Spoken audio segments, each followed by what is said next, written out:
delving into all the techo things that underpin the day-to-day operations of technology in a business. Well, I'm not going to bore you with that, folks, I promise, and if I do, please feel free to disconnect. So I do want this to be a very interactive thing as much as can be. So for those of you who may be able to see the section inside the GoToMeeting or GoToWebinar control panel on your screen, there is a chat section in there. There's also a section where you can ask questions. Please feel free to pop in questions anytime, and I'll do my best to answer them. So as I said, my name is Laurie Martyn. I'm the Director and Owner of New Age Solutions. If you want to reach out after the presentation today, my details are down the bottom there, and feel free to call anytime. So moving right along. So what we do as a provider of IT departments to these small businesses, as distinct from someone who might solve spot issues, is we take what we consider good big business best practice for dealing with technology in a business, and we apply it to all of our clients. And we do so in a way that helps them become productive, helps them become proactive about technology, helps them deal with both the day-to-day operational issues, the issues around how to make business better and more productive and more profitable and more fun with technology. Because we as a company, I suppose you could say our mission is to make sure that the technology that we bring to our clients makes them a more fun, productive workplace.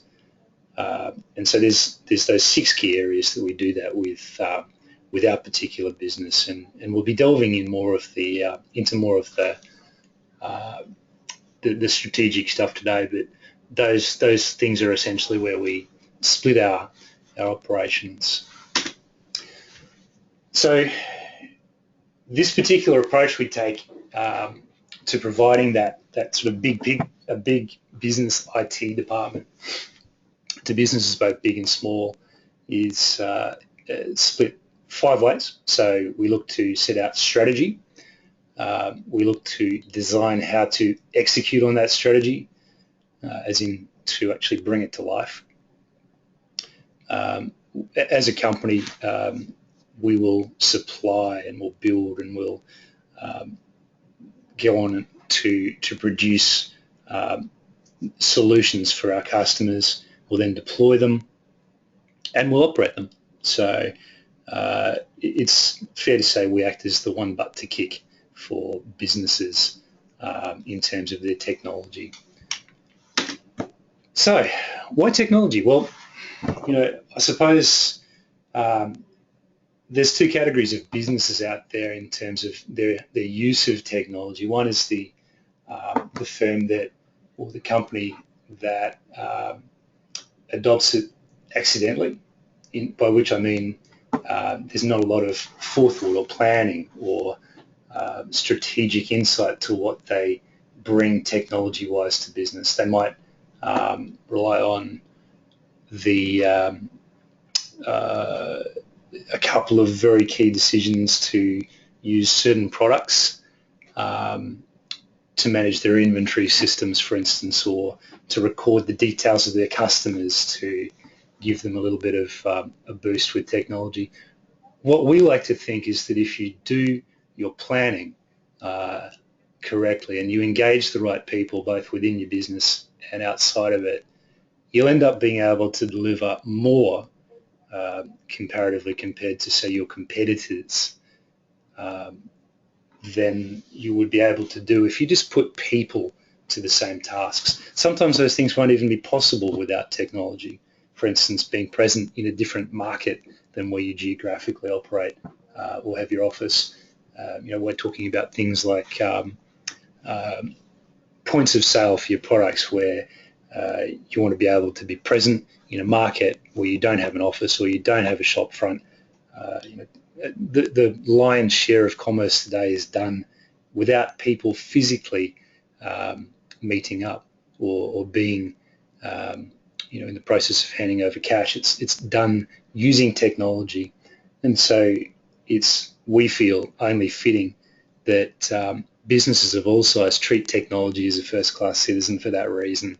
And if you don't, you almost certainly will, over time, become extinct. And that sounds fairly dramatic to say, but there's a whole bunch of people out there who are willing to reinvent their business to fit in with a digital technology-focused model as opposed to purely producing the product and hoping people come and notice them in the yellow pages or wherever it might happen to be that they used to do 10 years ago, 5 years ago, and I think they can compete with these new folks. It's just not the case.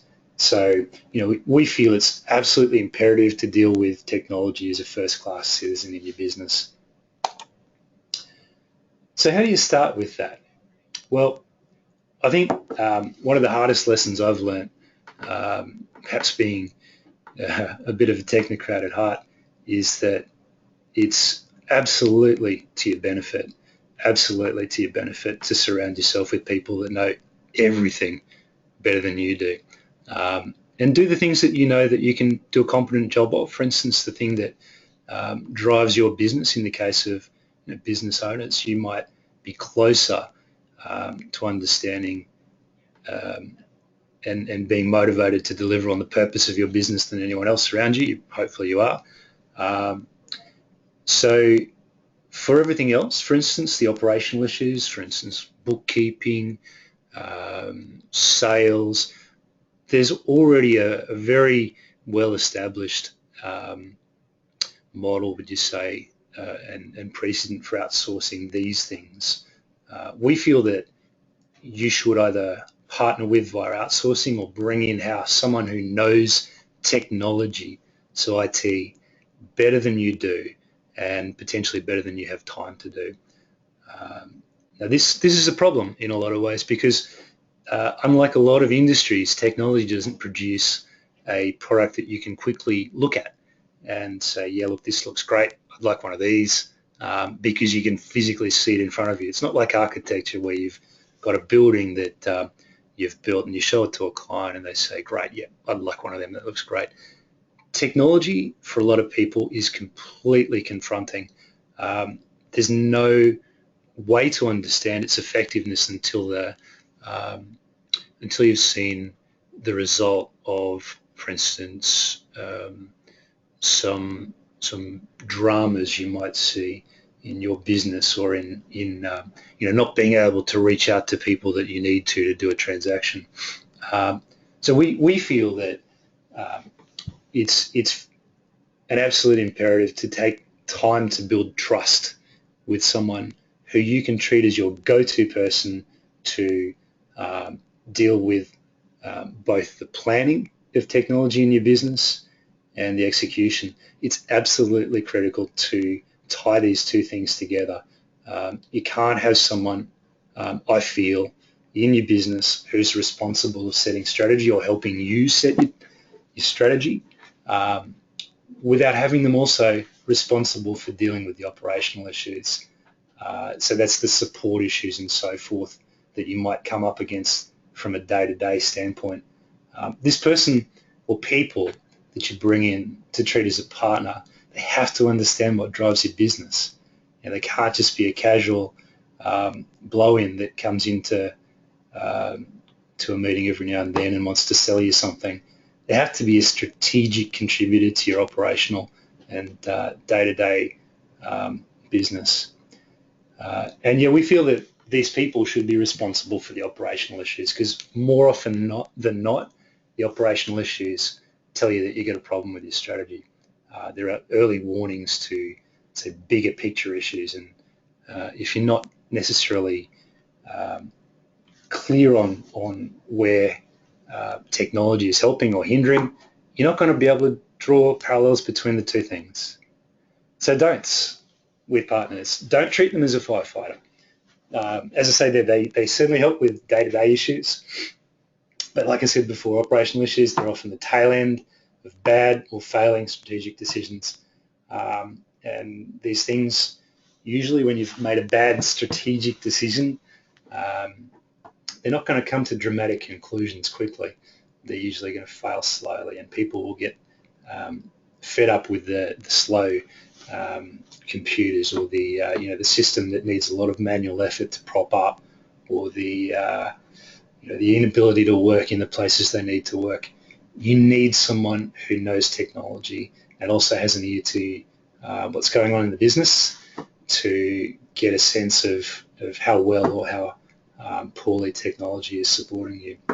The other cardinal sin that a lot of folks do is they find someone, they go out there and they find someone who they trust with their technology, but they let them do their own thing and they make them work in a vacuum, as I say there.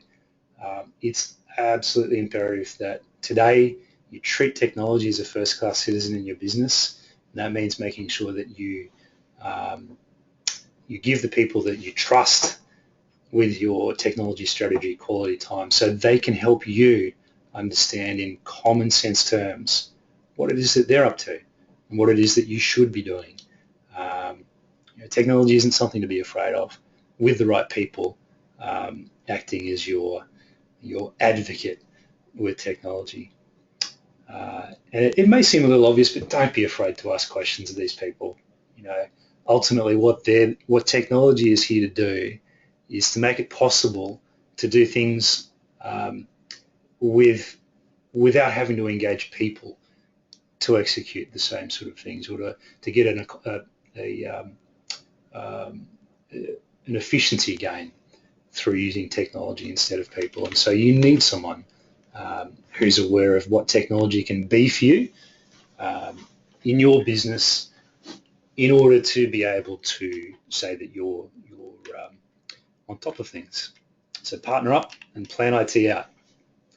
That's where to start. So the next thing, you need to make a plan.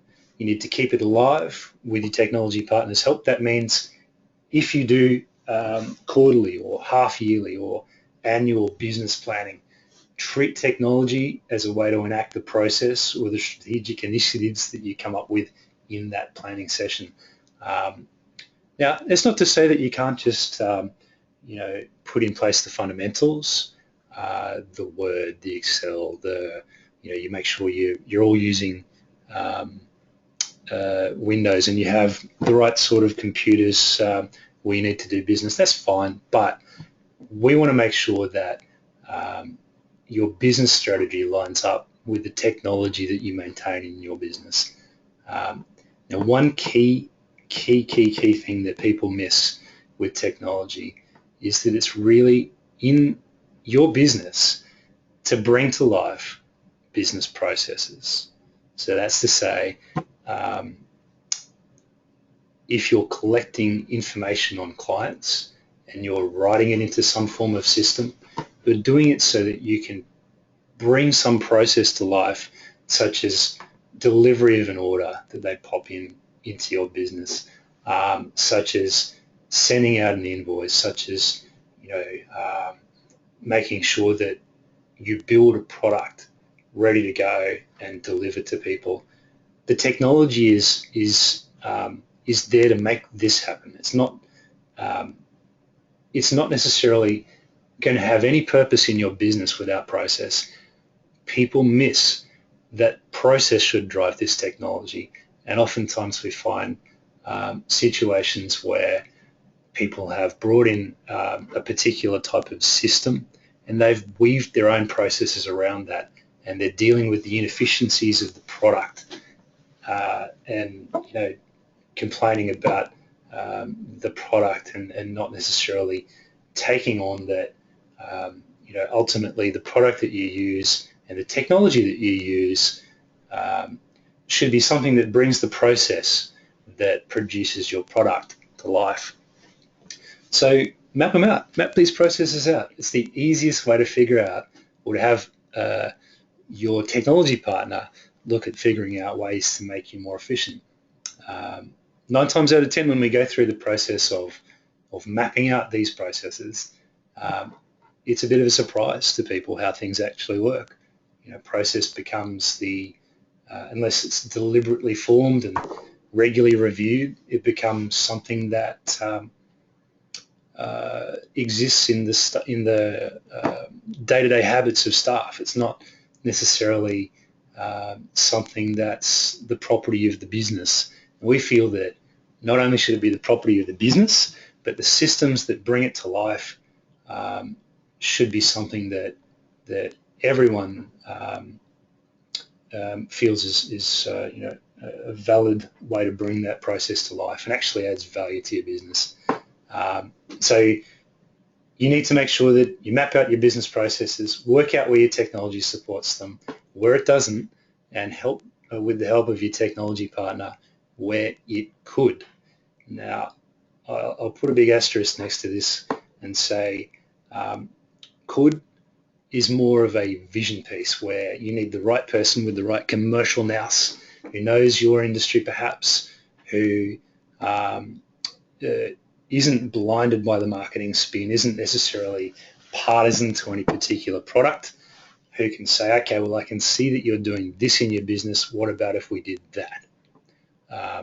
And they just happen to be able to say, this particular technology could help you do this process more efficiently. More often than not, people caught up in the day-to-day operation of the business aren't going to have the insight into the technology arena that will give the sort of competitive edge that you'd want from technology. Now, it's really, really important that when you've got this plan together, you wrap budgets around it. So that's to do with both the operating side of your day-to-day technology operations, so dealing with support, dealing with issues that come up from day to day. What if something breaks? What about taking care of keeping your information alive and flowing? That you have to put an operating budget against. The projects that you put in play or decide to put in play, that are going to be things like, you're going to implement a new financial system or reporting system or something like that. You should put a budget around these things. And the reason is that you don't want any surprises with technology. So not only are we recommending that you find someone who can help guide your direction in terms of technology, but we want you as a consumer of technology to make sure that you're comfortable, that you know how much it's going to cost you in your business. So it's really important that you monetize these efforts and figure out how much it's going to bring back to your business versus how much you're expending. So this partner that you bring on board, we're saying that you should meet with them regularly, as I've said earlier in step one, because these people are the key to actually not only bringing the technology into your business that's going to help you be more productive and more competitive, they're the key to making sure that you don't just sit there and do nothing for for a 4-year period or a 3-year period. You meet regularly and course correct regularly, because contrary to what you might imagine, technology is absolutely not perfect. Expectations are set regularly that are not met, and it's most beneficial to nip these things in the bud. And the only way to do that is to be on top of what your technology partner knows and have them help you make better decisions. So don't, in terms of your planning, don't be driven by marketing spin. It's very tempting to go and look at things like, say, Google's latest offering or Microsoft's latest offering and think, oh yeah, look, we can convert having this old server that's sitting in the corner into something that we stick out on Microsoft servers instead, and stop there. You need to look at the whole picture. Is this something that's going to save us money? Is it something that's going to increase our efficiency? Be critical about your thinking around this and not just driven by the knee-jerk reactions that marketing in IT is so prone to encourage. Ultimately, as I say, technology should should deliver your processes better, And you shouldn't just adopt someone else's systems that bring their processes into your business and then wrap yourself around them. Don't forget to budget. Budget, really, really important to make sure that you can ensure that technology is making you a better place without breaking the bank. And the last don't on that one is to treat IT as an afterthought. As I opened with before, it's really a massive mistake to treat IT in pretty much every business as something that can just take care of itself, and that you can go and put in a system that somehow or other is just going to work itself out, and everyone will, you'll crash through as opposed to crash. So plan, make sure that it makes common sense, and plan some more.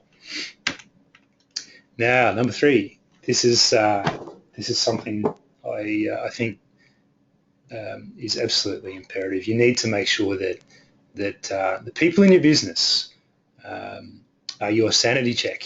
So you've gone ahead and partnered with someone like our company. You've helped, they've helped. You set your technology direction, figure out how you're going to replace all those computers and make things faster. And you've moved to the cloud, and everything's looking pretty good from the cost control. What happens then? How do you know it's really actually delivering results? Well, the simple answer is the people around you who work for you and you will also be able to tell very, very quickly whether technology is helping or hindering. They're your canary in the cage. They'll tell you when things are going wrong and right. So survey them. Find out what they don't like. Find out what they do like, what they've seen done better elsewhere. It's very, very tempting to treat IT as a bit of a vacuum and just let it do its thing, and be surprised every time the computers crash, or your system doesn't quite deliver the results that it was sold to you as delivering, and just write that off to, well, look, we've done it wrong. We accept that we did this wrong, and it's just too hard to correct, so we won't. We'll just let it go. Don't settle for that. Survey your people, your staff, your key advocates of technology in your business regularly. It doesn't have to be massive. Just how are things going? What are your key issues? Do it quarterly. Do it half yearly. Whatever it might happen to be, just do it. And treat the issues they raise as a prompt to either review your business process. So that's what we started with, the process that drives these systems. Sometimes even your strategy. Maybe you're not doing sales in the right spot. Maybe you need to have a point of presence on the internet for sales, as opposed to, out the front of your shop front, whatever it might happen to be. Treat these people in your business as lightning rods for good ideas, and make sure that they can feel like they can speak up. It may not be a surprise to some to learn that most staff out there live their own digital life. They've got their own technology at home. They see things that work for them in technology that they'll want to bring to business, and they'll expect you as a business owner to be at least up to speed with the sort of things that you do at home. So be that it's making it easy for a very specific issue here for you to share files with people. They might use Dropbox at home. They might be very happy with that. Then they've got to come to work and think, oh, gee, we've got to put that on a USB and put it in the mail. Well, what if they could help you figure out that was causing a process constraint? Without this sort of survey process, you won't be able to know. So treat their review, their feedback as a prompt to review either the business process or your strategy, or the technology that you're using to execute on this process. They may know better systems than any of the people in the IT industry have seen. Your trusted partner might not have seen this fantastic product that they've seen. Let them be a contributor to the strategy. And lastly, don't assume that you have to change technology to deal with a process issue. It's certainly the case that technology is evolving very quickly, no question. but does that mean that you have to adopt it rapidly? I absolutely believe that it does not. And the reason is, if something is doing a good job and you're happy with the way that it's working and there's no threat to that continuing to work, you shouldn't change it unless there's some driving reason to do it. It's not to say that you leave IT alone and let things take their own course. You certainly don't. But for instance, we deal with banks who have systems out there who will surprise none of you to learn approaching 20 years old. And this is not a bad thing. As long as those systems work and are fit for purpose, there is no reason that you should take the latest marketing hype as a reason to go and change just because everyone else is. So that's it, folks. If there's any questions, please feel free to pop them through. Hopefully this has given you a little bit of an insight into why technology should be treated as a first-class citizen in business. As I said, it's certainly not intended to be a deep dive into those technologies. We're definitely qualified to do that as a company, but it's more about guiding your expectations as to how you as an owner or an advocate of a business, how we feel you should be treating technology.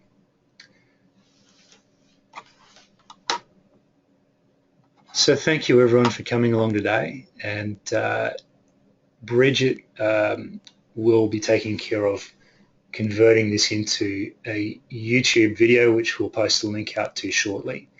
And once again, for anyone who'd like to have a little bit of a sanity check as to how technology is working in their practice or in their business or in one of their customers' businesses, please feel free to reach out. My name is Laurie Martyn. My business is New Age Solutions, and we help businesses from 0 to 300 staff make their business a better place with technology. Thanks very much, everyone.